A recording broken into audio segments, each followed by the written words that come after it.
नमस्कार दोस्तों, जय हिंद जय भारत। मैं हूं CL Saini, CDRK Saini B Ed classes में आप सभी का हार्दिक स्वागत है, अभिनंदन है। दोस्तों, आप द्वारा हमारे चैनल की इस हेल्पलाइन नंबर पर जो भी आपके पाठ्यक्रम से रिलेटेड टॉपिक हमें सेंड किए जाते हैं, हम आपसे बातचीत करते हैं, तत्पश्चात उन्हें ऑनलाइन समझाने का प्रयास करते हैं। दोस्तों, आज की लाइव क्लास के अंतर्गत हम अधिगम स्थानांतरण का अर्थ एवं परिभाषा इस टॉपिक के बारे में आपसे चर्चा करेंगे।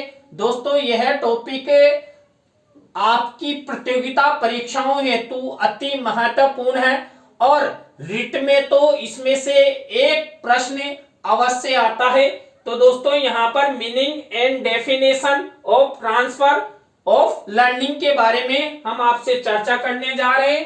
तो आप सब बने रहें हमारे साथ, हमारे इस चैनल के साथ। और दोस्तों, यदि आप हमारे इस चैनल पर पहली बार आए हैं या आप हमारे चैनल की प्रत्येक वीडियो प्रतिदिन देखना चाहते हैं, तो हमारे चैनल को सब्सक्राइब करें और पास ही बने बेल आइकन के बटन को जरूर दबावें। दोस्तों, यहाँ पर हम सबसे पहले अधिगम स्थानांतरण का अर्थ या आपको बताते हैं। स्थानांतरण का सामान्य अर्थ है किसी वस्तु अथवा व्यक्ति को एक स्थान से हटाकर दूसरे स्थान पर रख देना। यानी कि देखिए, स्थानांतरण चाहे कोई भी वस्तु हो या पदार्थ हो, उसको एक स्थान से हटाकर दूसरे स्थान पर रख देना ही स्थानांतरण कहलाता है। परंतु मनोवैज्ञानिक क्षेत्र में सीखने के संदर्भ में इसका अर्थ एकदम अलग होता है।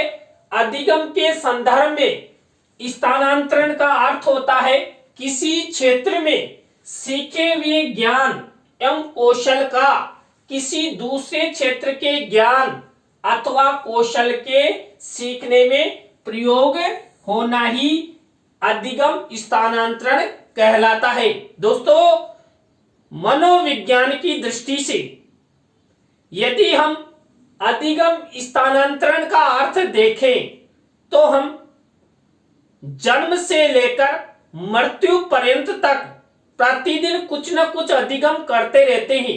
अब दोस्तों, जो पूर्व में हमारे द्वारा जो अधिगम अर्थात सीखा जाता है, उस अधिगम या सीखे हुए ज्ञान या कौशल को हम अन्य कार्यों में प्रयोग करें, अर्थात पूर्व ज्ञान वर्तमान ज्ञान के साथ सहसंबंधित होकर काम में आए, तो वही हमारा अधिगम स्थानांतरण होता है। तो आपको अच्छी तरह समझ में आ गया होगा कि अधिगम स्थानांतरण क्या होता है। दूसरे शब्दों में अधिगम के स्थानांतरण का अर्थ है किसी विशेष कार्य अथवा परिस्थिति में अर्जित ज्ञान का प्रयोग किसी विशेष कार्य परिस्थिति में करना। दोस्तों, यहाँ पर हम किसी विषय का ज्ञान प्राप्त कर लेते हैं। दोस्तों, हम जब प्राथमिक कक्षाओं में प्रवेश करते हैं तो उस समय हम सबसे पहले क्या करते हैं? सबसे पहले हम इंग्लिश में अल्फाबेट्स सीखते हैं, हिंदी में स्वर सीखते हैं, व्यंजन सीखते हैं और मात्राओं का ज्ञान हमें प्राप्त होता है। अब दोस्तों, जो ये अल्फाबेट्स, स्वर, व्यंजन, यही हमारा आगे जाकर पुस्तक पढ़ने में सहयोग करते हैं। दोस्तों, यहाँ पर जब हम हिंदी का अध्ययन कर लेते हैं तो संस्कृत विषय पढ़ना सरल हो जाता है। इसलिए यहाँ पर किसी एक विषय का या एक परिस्थिति का ज्ञान हो जाने पर उसी विषय या परिस्थिति का दूसरे विषय या परिस्थिति में प्रयोग करना ही अधिगम का स्थानांतरण कहलाता है। अतः परिस्थिति में सीखी जा रही बातों के अध्ययन में घातक सिद्ध होती है तो उसे अधिगम का स्थानांतरण कहा जाता है।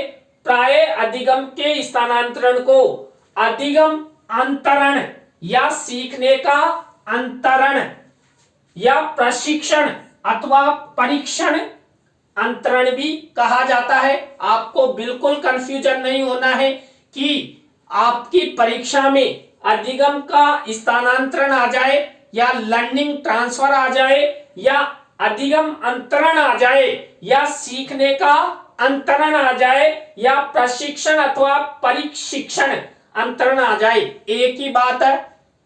तो यहां पर ये अधिगम के स्थानांतरण के बारे में हमने आपको बताया। इसके बाद हम आपको जो अधिगम स्थानांतरण है, अधिगम अंतरण है, इसकी परिभाषाओं के बारे में आपको बताते हैं। तो दोस्तों यहां पर पहली परिभाषा है कोलसनिक के अनुसार।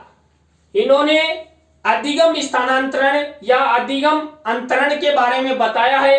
अधिगम अंतरण पहली परिस्थिति में प्राप्त ज्ञान, कौशल, आदत, अभियोग्यता का दूसरी परिस्थिति में प्रयोग करना ही क्या है, अधिगम अंतरण या अधिगम स्थानांतरण कहलाता है।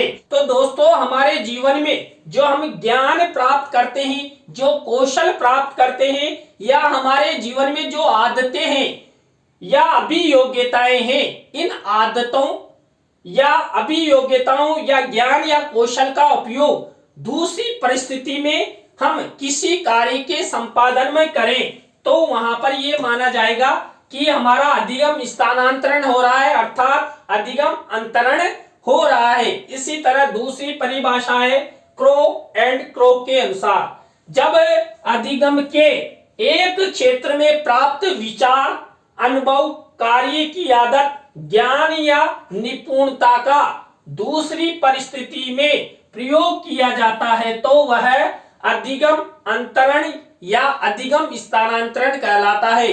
दोस्तों क्रो एंड क्रो महोदय ने भी यही कहा है कि हमें हमारे जीवन में जो भी विचार उत्पन्न होते हैं या हमें जो अनुभव मिलता है या किसी भी प्रकार का कोई कार्य करने की आदत हमें होती है या ज्ञान होता है या निपुणता होती है, इसको एक परिस्थिति में अधिगम करने के पश्चात दूसरी परिस्थिति के अधिगम के समय प्रयोग में लाया जाए, वही अधिगम अंतरण या अधिगम स्थानांतरण कहलाता है। इसी तरह थर्ड नंबर की अधिगम स्थानांतरण की परिभाषा है सोरेनसन के अनुसार, अधिगम अंतरण के द्वारा व्यक्ति उस सीमा तक सीखता है जब तक एक परिस्थिति से प्राप्त योग्यताएं दूसरी परिस्थिति में सहायता देती है। दोस्तों हम हमारे जीवन में जो भी अधिगम करते हैं, ये अधिगम एक सीमा तक अधिगम करते हैं। दोस्तों किसी वस्तु, पदार्थ या तथ्य के बारे में हमने एक बार जान लिया तो उसके बाद हम उसी के बारे में नवीन ज्ञान की प्राप्ति करेंगे। तो यहाँ पर एक ज्ञान की प्राप्ति हो जाने पर उस ज्ञान का प्रयोग हम नई परिस्थिति के निर्माण में प्रयोग करते हैं, तो वही सोरेनसन के अनुसार अधिगम अंतरण या अधिगम स्थानांतरण कहलाता है। दोस्तों इस टॉपिक में से 101% आपकी प्रतियोगिता परीक्षाओं में एकाध प्रश्न जरूर पूछा जा सकता है, तो आप इसे अच्छे से तैयार कर ले। और दोस्तों यह रिट और सी-टेट के लिए तो अति महत्वपूर्ण टॉपिक है। इसके बाद पेटरसन ने अधिगम अंतरण या अधिगम स्थानांतरण के बारे में क्या बताया है, अधिगम अंतरण से अभिप्राय किसी विचार का नए क्षेत्र में विनियोग ही क्या है, अधिगम अंतरण या अधिगम स्थानांतरण कहलाता है। हमारे जीवन में, हमारे मन मस्तिष्क में जो भी विचार उत्पन्न होते हैं, अब उन विचारों का हम किसी नए क्षेत्र में विनियोग अर्थात प्रयोग करते हैं, वही अधिगम अंतरण या अधिगम स्थानांतरण कहलाता है। इसी तरह दोस्तों नेक्स्ट परिभाषा है बीजे अंडरवुड के अनुसार। इन्होंने बताया है कि वर्तमान क्रियाएं पर पूर्व अनुभवों के प्रभाव को प्रशिक्षण का स्थानांतरण कहते हैं। दोस्तों यहाँ पर वर्तमान क्रियाएं देखिए, अभी मान लीजिए मैं जो कार्य कर रहा हूं, इस कार्य पर जो मैंने पहले किसी भी प्रकार की कोई क्रिया की या कोई अधिगम किया तो वर्तमान कार्य पर प्रभाव पड़े, वही क्या होता है, अधिगम अंतरण या अधिगम स्थानांतरण कहलाता है।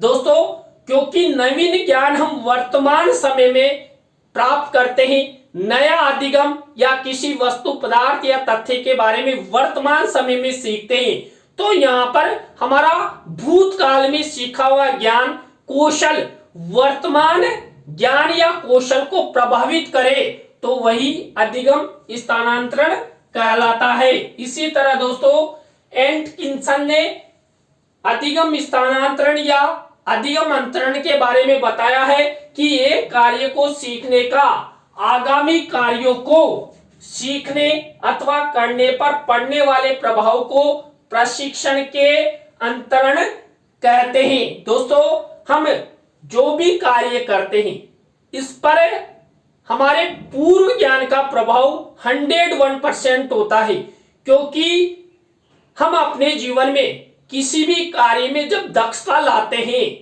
तो पूर्व में किए गए कार्यों का प्रभाव उस दक्षता में दिखाई देता है।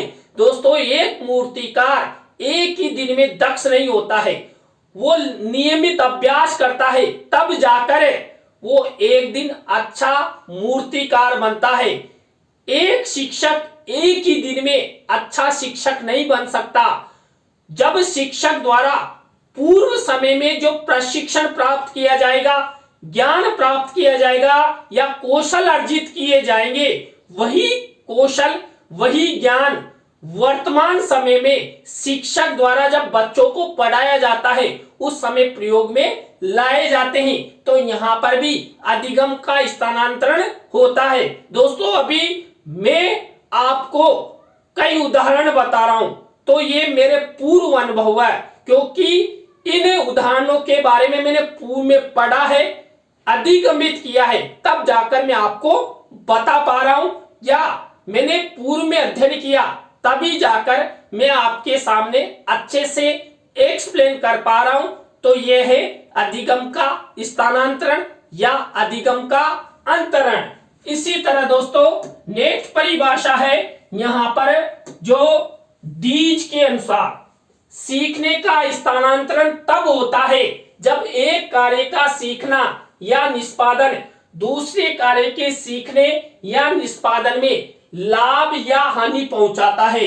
दोस्तों, हमारे जीवन में हम जो भी अधिगम करते हैं, अब पूर्व में जो अधिगम किया और वर्तमान में जो हम नया अधिगम कर रहे हैं, उस पर कई बार तो क्या होता है कि जो पूर्व ज्ञान का अधिगम है ये वर्तमान ज्ञान पर सकारात्मक प्रभाव डालता है या कभी नकारात्मक प्रभाव डालता है।